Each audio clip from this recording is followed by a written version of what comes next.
Também sabemos que existem muitas congregações que estão sendo usadas por Satanás. Sim, Olá, isso. seja bem-vindo ao segundo vídeo desse canal. E hoje vamos falar sobre coisas que todo cristão deve saber. Primeiro, muitos têm dúvida se é possível ter certeza da salvação. E a resposta é sim, é possível. Porque o Senhor nos dá essa certeza. Quando nós temos o Santo Espírito, nós temos a certeza que somos salvos. Está escrito em 1 de João 5,13. Escrevi estas coisas para que saibais que tendes a vida eterna. Ou seja, é para nós termos a certeza que o Senhor nos deu vida eterna, que nós temos a salvação. E essa salvação não vai balançar conforme... E essa salvação não depende dos nossos sentimentos ou dos nossos pecados, porque o Senhor já sabe que nós somos pecadores. E por mais que você seja salvo, seja sendo santificado dia após dia aqui, você ainda tem pecados. É por isso que ainda estamos aqui, porque o Senhor ainda está trabalhando em nós. Mas isso não quer dizer que não exista salvação. A salvação já existe, já está em nós. E quando você tiver o Espírito Santo em você, você terá essa certeza que sim, eu sou salva. Você terá essa convicção. Porque essa convicção vem pela fé e através do Espírito. Porque o Espírito que nos dá essa convicção de que sim, eu sou salvo, sim, tudo já foi pago naquela cruz e eu sou livre. E não depende dos nossos sentimentos ou dos nossos pecados. Porque se você já é salvo, provavelmente quando você peca, o Espírito Santo te conduz ao arrependimento. Mas atenção, a palavra já diz várias vezes que essa certeza não é uma desculpa para nós vivermos como quisermos. Porque, como eu disse, se o Espírito Santo nos convence do pecado, é porque Ele também nos guiará para viver da forma certa, da forma que o Senhor quer que nós vivamos. E a maior prova dessa salvação é essa que está em 2 Coríntios 5,17. Se alguém está em Cristo, nova criatura é. Ou seja, se alguém está em Cristo, é transformado e é uma nova criatura. E isso se reflete na sua vida ou na vida dessa pessoa. Quem é salvo não vive como vivia antes, não vive da mesma forma como antes. E isso recai para a nossa segunda questão, se podemos viver da mesma forma sendo cristão. Quando você se transforma e vira cristão, não tem como você viver da mesma forma, não tem como você viver uma vida sem renúncias. É impossível. Se você é uma nova criatura, é um novo cristão, você vai ser transformado. Por isso, Romanos 12:2 diz para não nos amoldarmos aos pensamentos desse mundo, mas para renovarmos a nossa mente, para experimentar a boa, agradável e perfeita vontade de Deus. Então, se somos novas criaturas, se fomos salvos, a nossa mente, o nosso olhar, o nosso espírito não vão agir da mesma forma. Tudo isso em nós vai mudar. E, consequentemente, tudo em nós vai mudar. Se não muda nada, é porque não há salvação.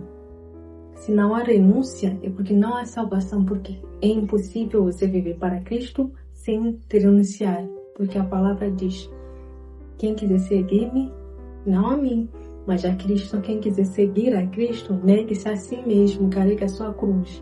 Então você tem que negar, tem que renunciar aos seus desejos, às suas vontades. Não tem como você viver sendo cristão e estar com o pé no lado, estar em cima do mundo. Não existe isso no cristianismo. Não tem como você estar em cima do mundo. Você tem que se decidir em que lugar você quer estar. Se é vivendo como o mundo ou se é vivendo como cristão verdadeiro. Não tem meio termo.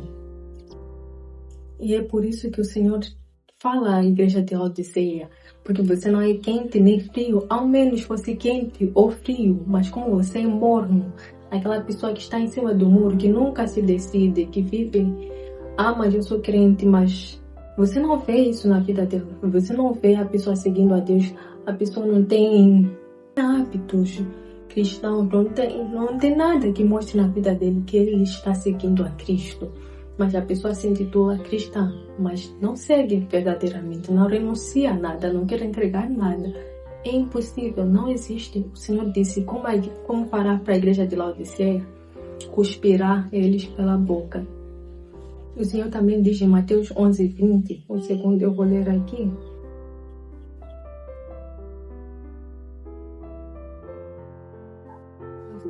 Então Jesus começou a denunciar as cidades em que havia sido realizada a maioria dos seus milagres, porque não tinham se arrependido. Ele disse: ai de você, Corazim, ai de você, Betsaida, porque se os milagres que foram realizados entre vocês tivessem ocorrido em Tiro ou em Sidom, há muito elas teriam se arrependido com cinzas de sapo, com panos de sapo e cinzas. Mas eu lhes digo que no dia do juízo haverá mais tolerância para Tiro, Sidom, do que para vocês.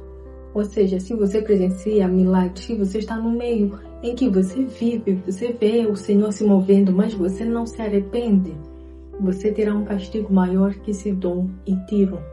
Estão aqui, todo mundo faz. Aqui, acho que todo mundo já fez alguma vez. Por que que Deus permite sofrimento? As pessoas perguntam se Deus existe, porque existe dor.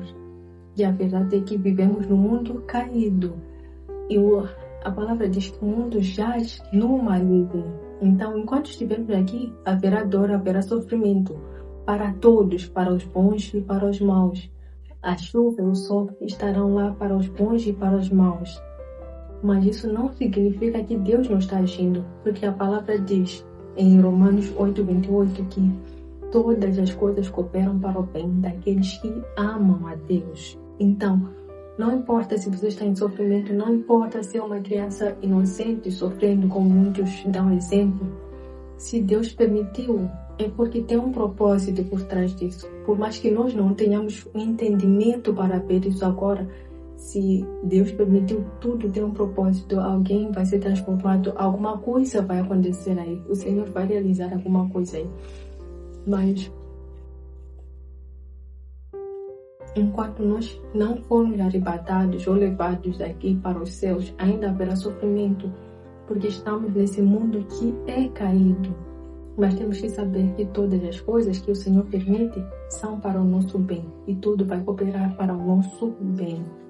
Quarto, muitos se questionam: e se eu continuar a pecar, Deus não desiste de mim?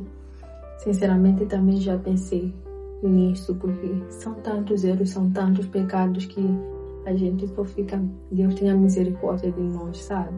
Porque enquanto nós estamos aqui, nós estamos aprendendo ainda, o Senhor ainda está nos ensinando, o Espírito está nos guiando, nos corrigindo. Então você ainda vai errar, assim como também eu erro. Tem vezes que eu falo algo, mas erro no próximo passo, caio no próximo passo, mas isso tudo é para me ensinar a perseverar. Mas tudo isso eu vejo que me ensina a perseverar e não desistir. Isso me ensina a dar um testemunho mais forte ainda, porque se eu falho e consigo superar aquilo, é porque o Senhor me ajudou, é porque o Senhor me conduziu. E para mim, se tem algo que eu vejo que não estou conseguindo deixar, se tem um erro, um pecado, algo que eu sinto que o Espírito está me dizendo para deixar, ou que eu sinto que eu devo deixar, mas não consigo deixar, ou não cheguei ao arrependimento, eu sempre oro, peço a Deus para me fortificar naquilo, para que o Senhor, o Espírito Santo me leve ao arrependimento. Por exemplo, eu tinha muito problema com orgulho. Então era uma coisa que eu orava sempre. Até hoje eu oro que o Senhor tire todo o orgulho de mim, que o Senhor me faça mais humilde. E eu vejo que com o passar do tempo, as coisas têm mudado. O Senhor tem realizado grandes coisas na minha vida, no meu caráter. Então, se você está se sentindo nessa fase de que não consegue parar de errar, não consegue sair dos mesmos erros, peça ajuda ao Senhor, que Ele vai te auxiliar. Não tem ninguém melhor para te auxiliar. Dias depois. Quinto e último. É obrigatório para o cristão ir à igreja? Será que não posso viver minha fé sozinha? Ou não vamos dizer que seja obrigatório. Por exemplo, no meu caso, quando eu me converti, o meu processo todo foi sozinha, meu e Deus no quarto. Mas Depois desse processo, eu comecei a sentir vontade de servir. Então, isso tinha que se frutificar em algum lugar, que foi na igreja, onde eu podia servir os outros irmãos, onde eu comecei a ser fortificada pelos outros, onde eu comecei a aprender com os outros. E também a partilhar experiências, a partilhar testemunhos. Isso fortalece a nossa fé.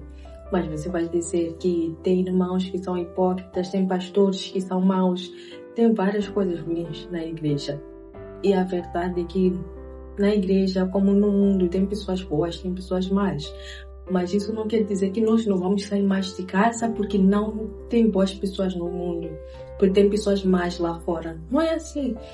Então, com a igreja, nós também temos que compreender que existem pessoas más, também que existem pessoas boas, mas nós vamos lá com o objetivo de servir, de estar em comunhão com os irmãos, de estar sendo fortalecidos, que é uma coisa linda que eu não abro mão também.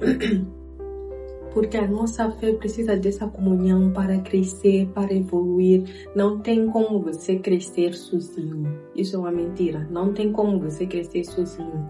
Satanás gosta de te ver sozinho, porque basta você falhar um pouco. É muito mais fácil você cair quando você está sozinho do que quando você está acompanhado. Por isso a palavra diz: é melhor andar em dois juntos do que um sozinho, porque se um cai, o outro consegue levantar. E é isso que acontece na igreja. Então escolha uma congregação para você ir, escolha com sabedoria também. Sabemos que existem muitas congregações que estão sendo usadas por Satanás. Sim, isso é verdade. Mas também existem congregações que são uma bênção de Deus, que o Senhor está a usar muito para abençoar o povo. Então, procura essas congregações, entre lá e não vá só ouvir a palavra e sair. Não, você tem que ter comunhão verdadeira com os irmãos. Você tem que conversar, tem que criar amizades, estar dentro do ambiente verdadeiro e também se dispor a servir. Isso sim é estar na igreja, não só ir se sentar e sair logo depois de ouvir a palavra. Você tem que participar, tem que ser um crente, um cristão participante na obra. Então, essas foram as perguntas por hoje. Até o próximo vídeo. Não esqueça de curtir, compartilhar o vídeo com quem você acha que precisa ouvir e subscrever o canal.